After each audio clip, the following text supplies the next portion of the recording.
सकाळी 9 वाजता शहरातील प्रसिद्ध सूर्या इंडस्ट्रीजच्या गेटवर नेहमीसारखी कर्मचाऱ्यांची गर्दी होती. त्यांच्यात माधवही रोजप्रमाणे शांतपणे आत आला. साधा शर्ट, काळी पॅन्ट आणि हातात चहाचा ट्रे. कंपनीत सगळे त्याला चपराशी माधव म्हणूनच ओळखत होते. माधव साहेबांसाठी चहा घेऊन जा. माधव ही फाईल मॅनेजरकडे दे. माधव जरा हे सामान तिकडे ठेव. तो प्रत्येक काम शांतपणे करत असे. पण कुणालाही माहीत नव्हतं, ज्या कंपनीत तो चहा देत फिरत होता त्या कंपनीचा खरा मालक तोच होता. माधवने ही गोष्ट मुद्दाम लपवली होती, कारण त्याच्या वडिलांनी मृत्यूपूर्वी त्याला एकच गोष्ट सांगितली होती: कंपनीची मालकी मिळवण्यापेक्षा तिथे काम करणाऱ्या माणसांची किंमत समजून घे. म्हणूनच माधव 3 महिन्यांपासून सामान्य कर्मचाऱ्यांमध्ये राहून सगळं पाहत होता. त्या दिवशी दुपारी त्याने मॅनेजरच्या केबिन बाहेर 2 अधिकाऱ्यांचं बोलणं ऐकलं. यावेळी पगाराचा खर्च कमी करायचा, मग सर्वात आधी शिपाई आणि जुन्या कर्मचाऱ्यांना काढूया. माधवच्या हातातील ट्रेस थांबला. त्या क्षणी आतून आणखी एक आवाज आला: मालकाला काही कळणार नाही, सगळे व्यवहार आपल्या नियंत्रणात आहेत. माधवच्या चेहऱ्यावरचं हसू गायब झालं, कारण त्याला समजलं होतं कंपनीचा पैसा कुणीतरी चोरत होतं, आणि ज्याला सगळे फक्त चपराशी समजत होते तोच आता त्या चोरीचा माग काढणार होता. पण त्याला अजून माहीत नव्हतं, या चोरी मागचा माणूस त्याच्या वडिलांचा सर्वात विश्वासू व्यक्ती होता. माधवने ऐकलेले संभाषण मनातून काढण्याचा प्रयत्न केला, पण त्याला ते शक्य होत नव्हतं. त्या दिवशी सकाळी कंपनीत नेहमीपेक्षा जास्त गडबड होती. माधव चहा देत असताना त्याने पाहिलं की शरद काका, कंपनीत 20 वर्षापासून काम करणारे कर्मचारी, खूप चिंतेत बसले होते. माधवने विचारलं, काका, काय झालं? शरद हळू आवाजात म्हणाले, माझं नाव कर्मचाऱ्यांना कमी करण्याच्या यादीत आहे. माधवला धक्का बसला. पण तुम्ही इतकी वर्ष कंपनीत काम केलंय ना, म्हणूनच तर आश्चर्य वाटतंय. शरदने आजूबाजूला पाहिलं. माधव, कंपनीत काहीतरी चुकीचं चाललंय. गेल्या काही महिन्यांपासून माल खरेदीचे खर्च अचानक वाढलेत. माधवने विचारलं, याचा पुरावा आहे का?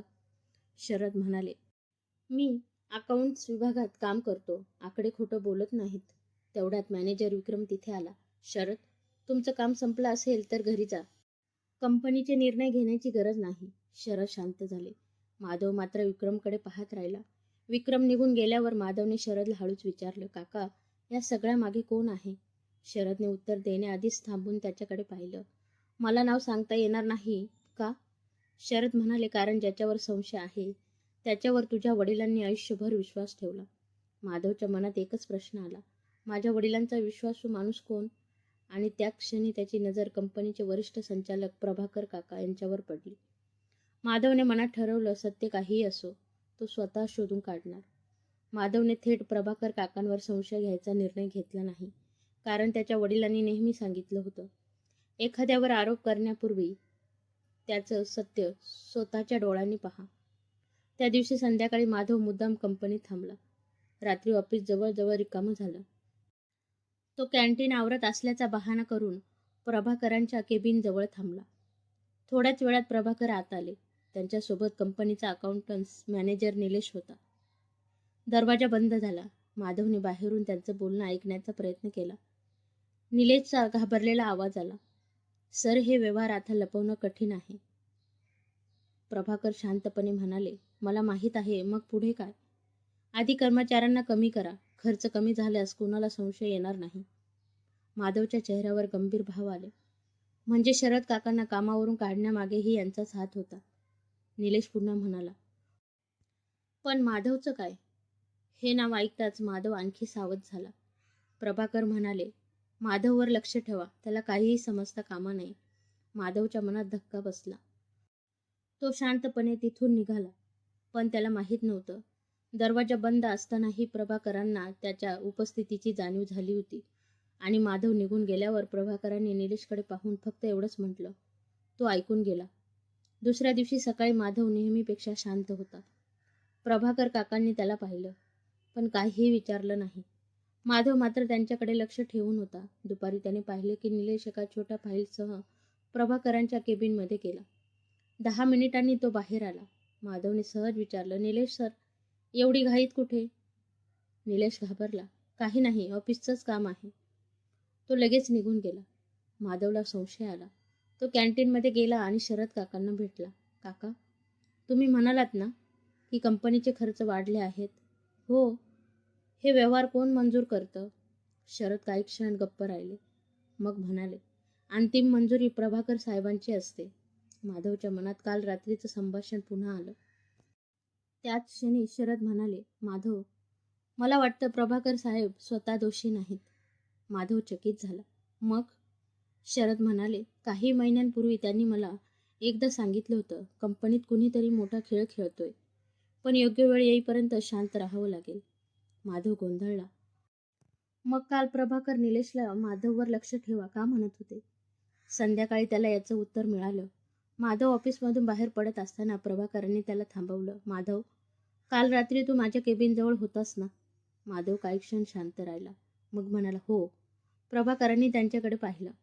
तू जे ऐकलंस त्याचा अर्थ तसा नाही. माधवने विचारलं, मग खरा अर्थ काय आहे? प्रभाकर म्हणाले, तो मी तुला आत्ता सांगू शकत नाही, पण एक गोष्ट सांगतो. कंपनी ज्याच्यावर तू संशय घेतोयस तोच कदाचित तुला वाचवण्याचा प्रयत्न करत असेल. माधव स्तब्ध झाला आणि प्रभाकर निघून गेले. माधवच्या मनात आता एकच प्रश्न होता, माझा शत्रू नेमका कोण आणि माझा रक्षक कोण? माधवला प्रभाकरांचं शेवटचं वाक्य सतत आठवत होतं, ज्याच्यावर संशय घेतोयस तोच कदाचित तुला वाचवत असेल. त्या रात्री माधवने कंपनीच्या अकाउंटची माहिती पुन्हा तपासली. एकच गोष्ट वारंवार दिसत होती. कंपनीकडून मोठ्या रकमा सूर्या ट्रेडिंग नावाच्या कंपनीकडे जात होत्या. माधवने तिच्या मालकाचं नाव पाहिलं, निलेशचा भाऊ. माधव दचकला. म्हणजे निलेशच सगळं करत आहे. पण पुढच्या नोंदीत त्याला काहीतरी वेगळं दिसलं. प्रत्येक व्यवहाराची अंतिम मंजुरी प्रभाकरांची होती. माधवने कपाळावर हात ठेवला. मग काका खरंच यात आहेत का? तेवढा त्याच्या मोबाईलवर शरद काकांचा फोन आला. माधव, लगेच मागच्या गेटजवळ ये. माधव तिथे पोहोचला. शरद घाबरलेले होते. काय झालं?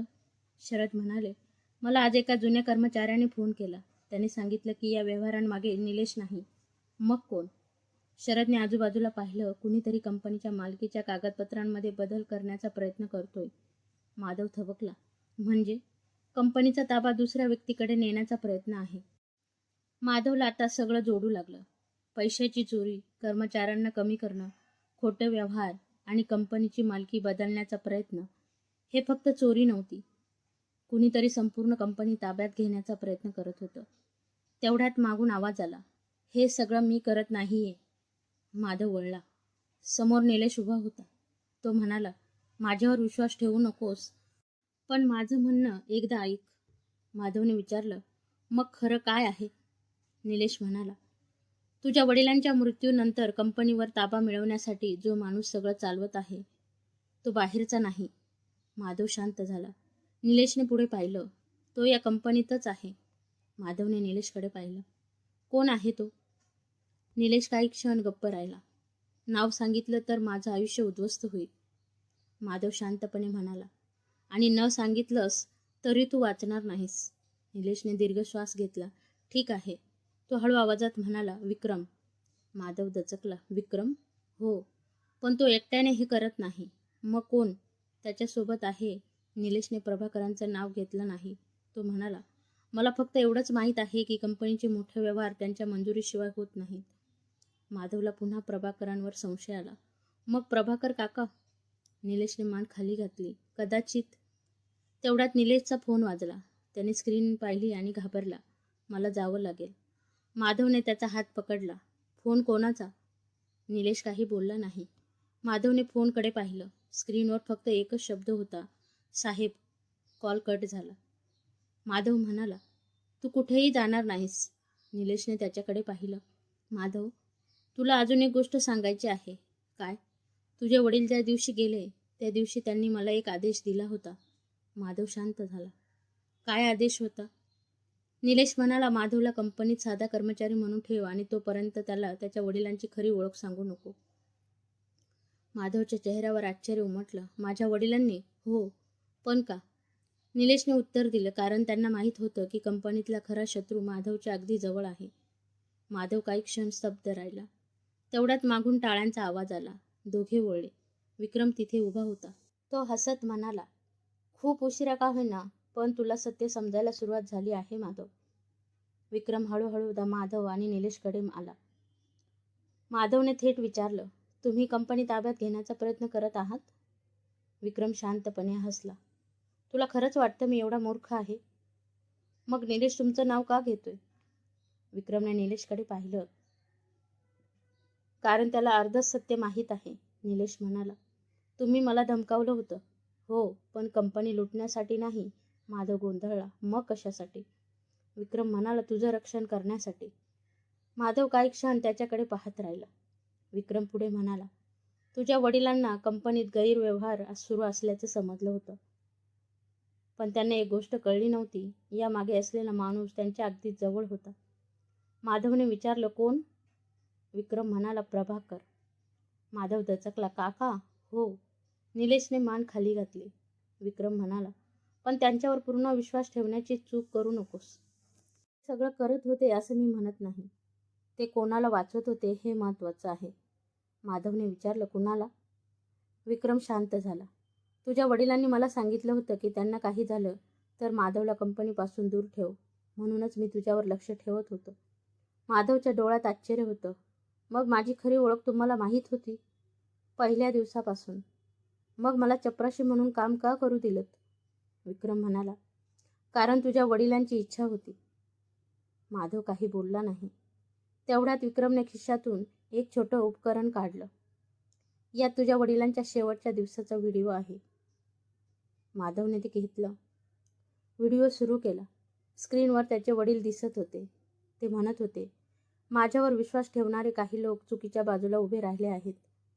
पण माझ्या मुलाला सत्य समजलं तर तो पैशांसाठी नाही, माणसांसाठी निर्णय घेईल याची मला खात्री आहे. व्हिडिओ संपला. माधवच्या डोळ्यात पाणी आलं. पण शेवटच्या काही सेकंदात स्क्रीनवर एक व्यक्ती दिसली. माधवने व्हिडिओ थांबवला. तो चेहरा पाहून त्याच्या हातातून उपकरण जवळजवळ सुटलं.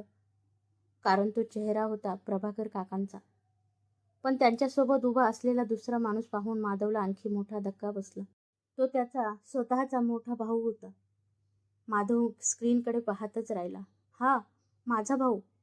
विक्रमने मान हलवली. हो, पण पूर्ण सत्य अजून बाकी आहे. माधवने व्हिडिओ पुन्हा सुरू केला. त्याचे वडील आणि त्याचा मोठा भाऊ अमोल एकमेकांशी बोलत होते. वडील म्हणत होते, अमोल, कंपनीची जबाबदारी तुला द्यायची माझी इच्छा होती, पण तू पैशांपेक्षा माणसांना निवडतोस. निवडतोस का हे मला पाहायचं आहे. माधवच्या डोळ्यात पाणी आलं. त्याला वाटलं होतं की वडिलांनी त्याच्यावर विश्वास ठेवला नव्हता. पण आता त्याला समजत होतं वडील दोन्ही मुलांची परीक्षा घेत होते.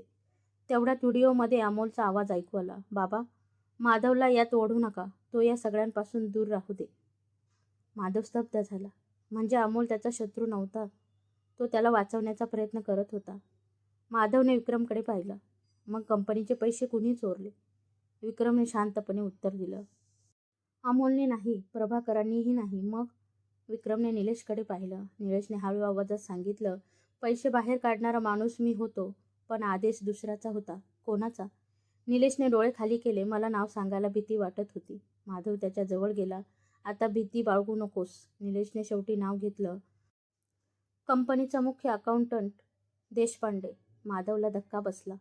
कारण देशपांडे गेली 15 वर्षे त्याच्या वडिलांचा सर्वात विश्वासू कर्मचारी म्हणून ओळखला जात होता. त्याच क्षणी माधवला जाणवलं त्याच्यावर सर्वांनी डोळे झाकून विश्वास ठेवला. तोच या संपूर्ण खेळाचा खरा सूत्रधार होता. माधवला आता सगळं स्पष्ट होऊ लागलं होतं. देशपांडे इतकी वर्षे कंपनीचे आर्थिक व्यवहार सांभाळत होते. त्यामुळे पैशांचा गैरव्यवहार लपवणं त्यांच्यासाठी कठीण नव्हतं. पण एक प्रश्न अजूनही बाकी होता. देशपांडेंनी हे सगळं का केलं? माधव, विक्रम आणि निलेश थेट अकाउंटन्स विभागाकडे गेले. देशपांडे नेहमीप्रमाणे आपल्या टेबलावर शांतपणे काम करत होते. माधवने विचारलं, देशपांडे काका, काही मिनिट बोलायचं आहे. ते हसले. काय झालं माधव? माधवने टेबलावर काही व्यवहारांची माहिती ठेवली. हे व्यवहार तुमच्या मंजुरीने झाले आहेत. देशपांडेंच्या चेहऱ्यावरचं हसू गायब झालं. माझ्या सहीचा गैरवापर झाला असावा, विक्रम म्हणाला. नाही, कारण हे सर्व व्यवहार तुमच्या संगणकावरून झाले आहेत. देशपांडे शांत झाले. माधवने पुढे विचारलं, कंपनी ताब्यात घेण्याचा प्रयत्न का केला? देशपांडे काही बोलले नाहीत. निलेशने धाडस करून सांगितलं, कारण तुम्हाला कंपनी बाहेरच्या एका गटाला विकायची होती. देशपांडे अचानक उठले. तुम्हाला काहीच माहीत नाही, माधव शांतपणे म्हणाला. मला माझ्या वडिलांनी शिकवलंय, सत्य लपवता येतं पण कायमचं नाही. देशपांडे काही क्षण माधवकडे पाहत राहिले. मग त्यांचा आवाज बदलला. तुझ्या वडिलांनी मला आयुष्यभर वापरलं. माधव म्हणाला, तुम्हाला कंपनीत सर्वात मोठी जबाबदारी दिली होती, पण मालकी नाही. देशपांडे रागाने म्हणाले, मी या कंपनीसाठी आयुष्य घातलं आणि शेवटी मालकी तुमच्या कुटुंबाकडेच राहिली. माधव शांत होता. देशपांडे पुढे म्हणाले, म्हणून मला वाटलं एकदा कंपनी माझ्या हातात आली की मी सगळं बदलून टाकेल. माधवने विचारलं, माझ्या वडिलांचं काय? देशपांडे काही क्षण गप्प राहिले. मग म्हणाले, त्यांच्या मृत्यूचा आदेश मी दिला नव्हता. माधव थबकला, मग कोणी? देशपांडेने खिडकीबाहेर पाहिलं. तो माणूस अजूनही तुम्हाला सत्य सांगू देणार नाही. तेवढ्यात बाहेरून आवाज आला. सगळे वळले. प्रभाकर दारात उभे होते. त्यांनी देशपांडेंकडे पाहिलं आणि म्हणाले, आता पुरे झालं. माधवला पूर्ण सत्य सांगण्याची वेळ आली आहे. प्रभाकर हळूहळू खोलीत आले. माधवने थेट विचारलं, काका, माझ्या बाबांच्या मृत्यूमागे कोण होतं? प्रभाकर काही क्षण शांत राहिले. मग म्हणाले, देशपांडे दोषी आहेत, पण तुझ्या बाबांच्या मृत्यूचे नाहीत. माधवचा चेहरा गंभीर झाला. मग कोण? प्रभाकर म्हणाले, तुझ्या बाबांना काही लोक कंपनी विकायला भाग पाडत होते. त्यांनी नकार दिला. त्यानंतर त्यांना धमक्या मिळू लागल्या. विक्रमने विचारलं, तुम्ही मला तेव्हा सरळ का सांगितलं नाही? कारण मला भीती होती की माधव धोक्यात येईल. माधव म्हणाला, पण तुम्ही माझ्यापासून सगळं लपवलंत. प्रभाकरांच्या डोळ्यात पाणी आलं. कारण तुझ्या बाबांनी मला शेवटची जबाबदारी दिली होती, तुला सुरक्षित ठेवण्याची. माधव शांत झाला. प्रभाकर पुढे म्हणाले, त्या रात्री तुझ्या बाबांनी मला सांगितलं होतं की कंपनीतील काही लोकांवर विश्वास ठेवता येत नाही. म्हणून मी तुझ्यावर सतत लक्ष ठेवलं. माधवला आता स्वतःच्या आयुष्यातील अनेक गोष्टी आठवू लागल्या. कंपनीत त्याला नेहमी छोटी कामं मिळायची, पण त्याच्यावर कुणी अन्याय केला की प्रभाकर लगेच त्याच्या बाजूने उभे राहत. त्याला तेव्हा ते योगायोग वाटायचे. आता अर्थ समजत होता. तेवढ्यात अमोलही तिथे आला. माधव त्याच्याकडे पाहून म्हणाला, दादा, तूही हे सगळं जाणत होतास? अमोलने मान हलवली. हो, पण बाबांनी मला तुझ्यापासून सत्य लपवायला सांगितलं होतं. माधवच्या डोळ्यात पाणी आलं. मग तुम्ही दोघांनी मला एकटं का ठेवलं? अमोल पुढे आला. एकटं नाही रे. त्याने माधवच्या खांद्यावर हात ठेवला. आम्ही तुला स्वतःच्या पायावर उभं राहायला शिकवत होतो. खोलीत शांतता पसरली. पण अजून एक प्रश्न बाकी होता. माधवने विचारलं, माझ्या बाबाच्या मृत्यूचं खरं कारण काय? प्रभाकर म्हणाले, त्यांचा मृत्यू अपघात नव्हता. माधव स्तब्ध झाला. प्रभाकरांनी पुढे सांगितलं, त्यांना धमकावणाऱ्या व्यक्तीचा पुरावा आपल्या हातात आहे. माधवने विचारलं, कुठे? प्रभाकरने त्याच्याकडे पाहिलं. उद्या सकाळी कंपनीच्या सभेत सगळ्यांसमोर तो पुरावा दाखवू. पण त्यांना माहीत नव्हतं, उद्या होणाऱ्या त्या सभेत एक अशी व्यक्ती येणार होती जिचं नाव ऐकून माधवच्या पायाखालची जमीनच सरकणार होती. दुसऱ्या दिवशी सकाळी कंपनीच्या सभागृहात सर्व कर्मचारी जमले होते. माधवही तिथे उभा होता. आज मात्र त्याच्या हातात चहाचा ट्रे नव्हता. प्रभाकरांनी सर्वांसमोर जाहीर केलं, आजपासून या कंपनीचा निर्णय माधव घेणार आहे. कर्मचाऱ्यांमध्ये कुजबूज सुरू झाली. माधव, तो तर चपराशी आहे ना? तेवढ्यात माधव पुढे आला. हो, मी इथे चपराशी म्हणून काम केलं, पण आज तुम्हाला माझी खरी ओळख सांगतो. त्यांनी काही क्षण सगळ्यांकडे पाहिलं. मी या कंपनीचा मालक आहे. सभागृहात शांतता पसरली. देशपांडे खाली मान घालून उभे होते. माधव पुढे म्हणाला, पण मला मालक होण्याचा गर्व नाही, कारण माझ्या वडिलांनी मला शिकवलं होतं की कंपनी इमारतीने नाही तर माणसांनी मोठी होते. सगळे कर्मचारी शांतपणे ऐकत होते. तेवढ्यात सभागृहाचा दरवाजा उघडला. एक वृद्ध व्यक्ती आत आले. प्रभाकर त्यांना पाहताच थबकले. माधवने विचारले, काका, कोण आहेत ते? प्रभाकरांच्या डोळ्यात अश्रू आले. ते म्हणाले, माधव, हे तुझ्या वडिलांचे जुने भागीदार आहेत.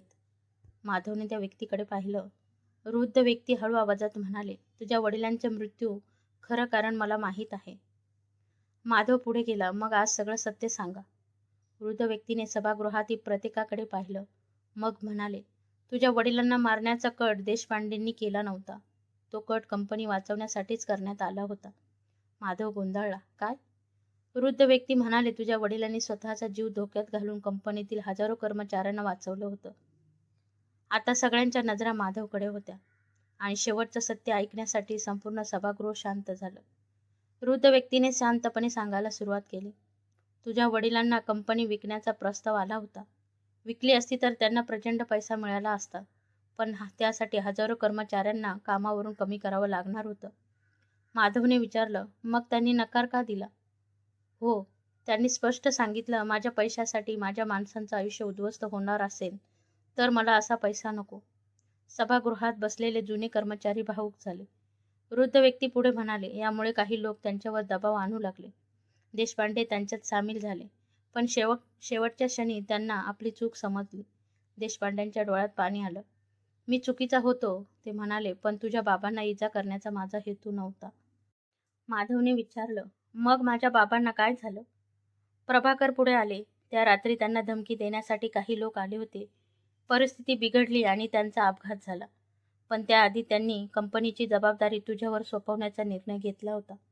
माधव शांतपणे उभा राहिला. त्याला अचानक वडिलांचं शेवटचं वाक्य आठवलं. माणसांना कधीही पैशांपेक्षा कमी समजू नकोस. त्याने सभागृहातील कर्मचाऱ्यांकडे पाहिलं. आजपासून कंपनीत कुणालाही फक्त नफा कमी झाला म्हणून कामावरून काढलं जाणार नाही. सगळे कर्मचारी त्याच्याकडे पाहत राहिले. माधव पुढे म्हणाला, आणि माझ्या वडिलांनी ज्या माणसांवर विश्वास ठेवला त्यांना मी एक संधी नक्की देईन. देशपांडेंनी डोळे पुसले. माधव त्यांच्याकडे गेला. काका, चूक झाली आहे, पण सुधारण्याची इच्छा असेल तर मी एक संधी देईल. देशपांडेंनी मान खाली घातली. धन्यवाद. माधवने सभागृहाकडे पाहिलं. मी या कंपनीचा मालक आहे, हे आज तुम्हाला कळालं, पण माझ्यासाठी खरी मालकी म्हणजे आदेश देणं. सगळ्यांनी टाळ्या वाजवल्या. त्या दिवशी पहिल्यांदाच त्याला सगळ्यांनी चपराशी समजलं होतं. त्यांच्या समोर संपूर्ण कंपनी आदराने उभी होती. मित्रांनो, ज्याला सगळ्यांनी साधा चपराशी समजलं तोच या कंपनीचा खरा मालक निघाला. पण माधवने आपली ओळख सिद्ध करण्यापेक्षा आपल्या वडिलांची शिकवण जपणं. पैसा, पद आणि अधिकार मिळवणं सोपं असतं, पण त्या अधिकाराचा उपयोग दुसऱ्यांच्या आयुष्यात चांगला बदल घडवण्यासाठी करणं हेच खरं मोठेपण असतं. तुम्हाला ही कथा आवडली असेल तर व्हिडिओला लाईक करा. तुमचं मत कमेंटमध्ये नक्की सांगा आणि अशाच हृदयस्पर्शी मराठी कथांसाठी चॅनलला सबस्क्राईब नक्की करा. पुन्हा भेटूया एका नवीन कथेसोबत. तोपर्यंत धन्यवाद.